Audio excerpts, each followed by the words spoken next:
I have a book here called 3 Favorite Tales.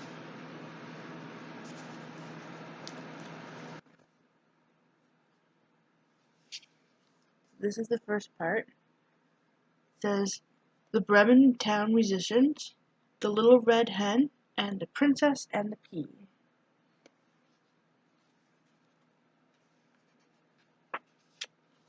And this page is just the same sign on it. There you go.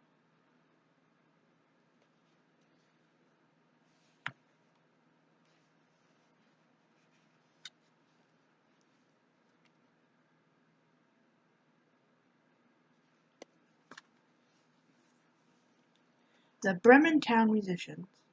There was once a poor shoemaker named Goofy who did not like making shoes. In fact, he hated it. The only thing he liked to do was play his tuba.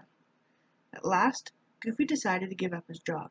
I will be a tuba player, he said. I will go to Bremen Town and make music for the king.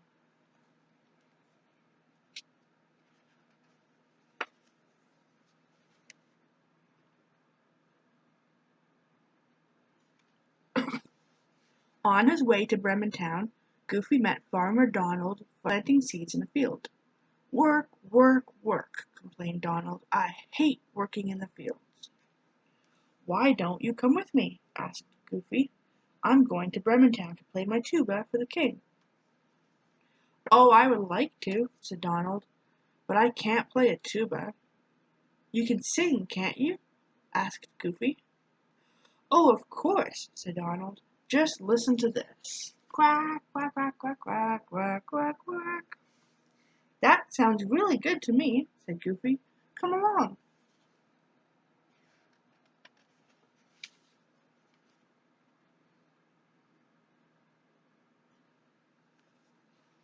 After a long time they came to a broken cart full of pots and pans.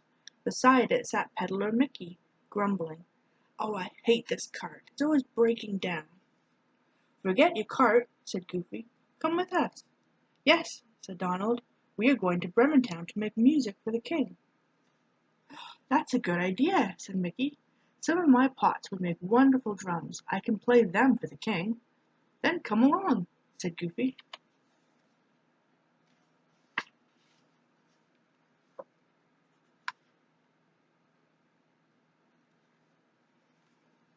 The musicians walked and walked until dark.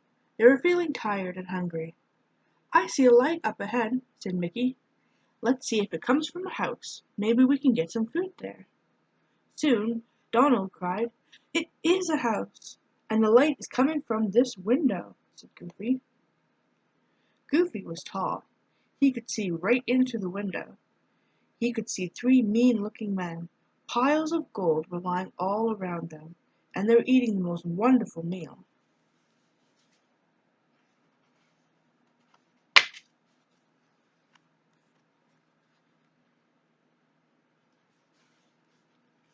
Goofy turned to his friends and whispered, There are 3 men in there. They look like robbers to me, but they have a lot of food. Oh, how I would love some of that food, said Donald. I know what we can do, whispered Mickey, and he told them of his plan. Donald climbed on top of Goofy. Mickey climbed on top of Donald. Mickey cried, 1, 2, 3. The 3 musicians began to sing and play as loudly as they could. Bang, bang, bang, quack, quack, quack, quack, oompa, oompa.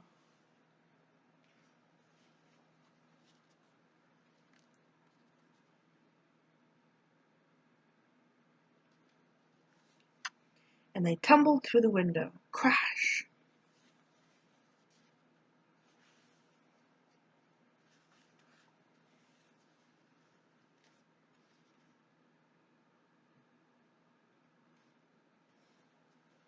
The robbers were so scared that they ran right out of the house. They ran down the road as fast as they could go. The musicians wasted no time. They sat down and finished the robbers' meal. Donald kept looking at all the gold. We are rich, he cried. Now we can go to Bremen Town in style. And that is just what they did.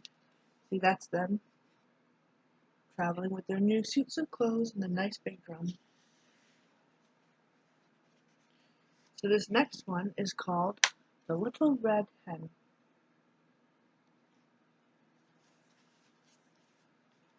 One day the little red hen was raking the yard, and she found a few grains of wheat. "Oh, who will help me plant this wheat?" she asked.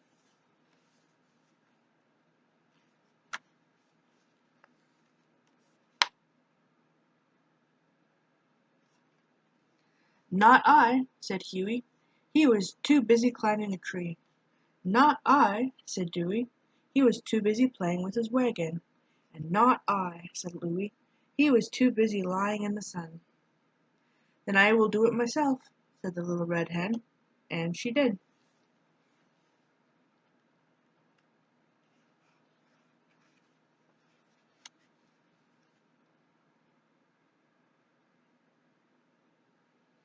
Soon the wheat had grown tall. It was ready to be cut. "Who will help me cut the wheat?" the little red hen asked. "Not I," said Hughie, and he rode off on his hobby horse. "Not I," said Dewey, and he waved from the top of a tree. "Not I," said Louie, and he yawned. "Then I will do it myself," said the little red hen, and she did.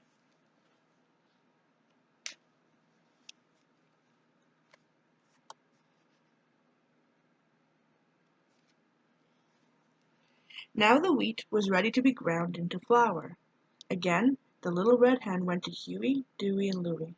She asked, "Who will help me carry the wheat to the mill to be ground?" "Not I," said Hughie. "Not I," said Dewey. "Not I," said Louie. "Then I will do it myself," said the little red hen, and so she did.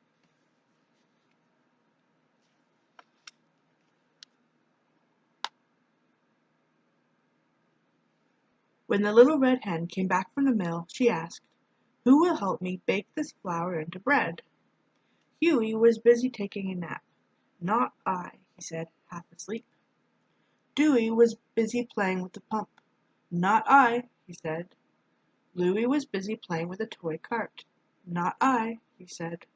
"Then I will do it myself," said the little red hen, and she did.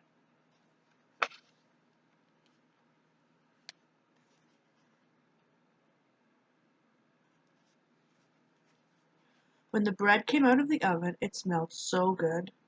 "Who will help me eat this bread?" asked the little red hen.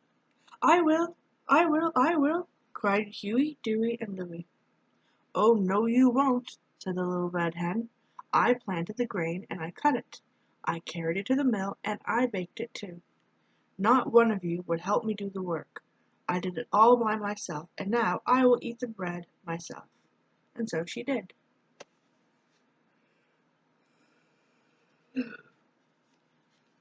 So the third story is called The Princess and the Pea.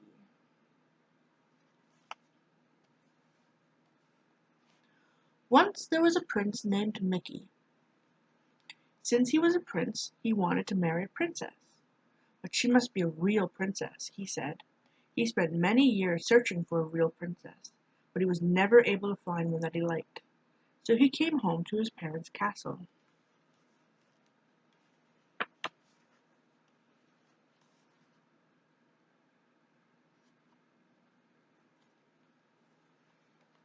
One night a terrible storm was raging. Rain poured down and lightning flashed. Suddenly there was a knock at the castle door. Mickey's father went to open it. There stood a stranger, dripping wet. "May I come in?" asked the stranger. "Oh, of course," said the good king. "My name is Princess Minnie," the stranger said. "I was out riding and got caught in the storm." Prince Mickey heard the word princess, and he came in to see who was there. Minnie smiled at the prince. "Oh, how handsome he is," she thought. Mickey smiled back at her. "Oh, how pretty she is," he thought.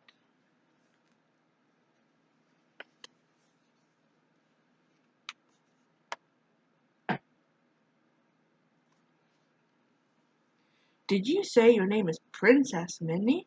asked Mickey. "Yes," said Minnie. "Are you a real princess?" Mickey asked. "Oh, of course," said Minnie. She nodded her head and sprayed the king with water as she took off her cloak. "I hope she is a real princess," thought Mickey. Meanwhile, Mickey's mother, the Queen, was listening at the door. "That wet dish rag doesn't look like a princess to me," she said, "but we will soon find out."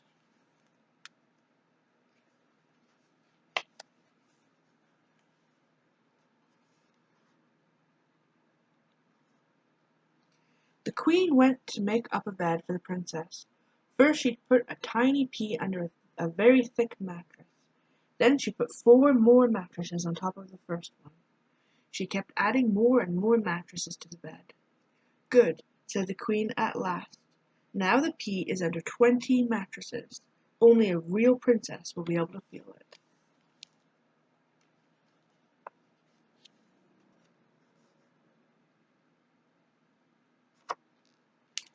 Later that night Princess Minnie climbed on top of the 20 mattresses. She was very tired after riding so far in the storm.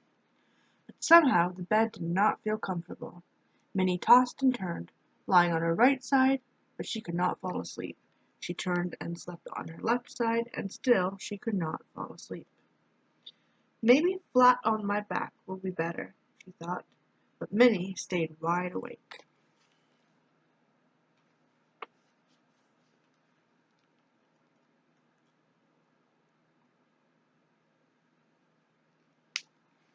The next morning Minnie ate breakfast with the King, the Queen, and the Prince. "Did you sleep well?" asked Mickey. "No," said Minnie, "I did not sleep a wink. I was lying on something hard, and it kept me awake all night long. I am quite black and blue all over."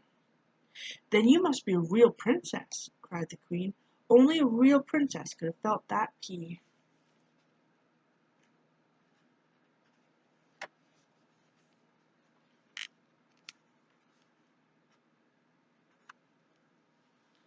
Prince Mickey had found his real princess at last, so he asked Princess Minnie to be his wife.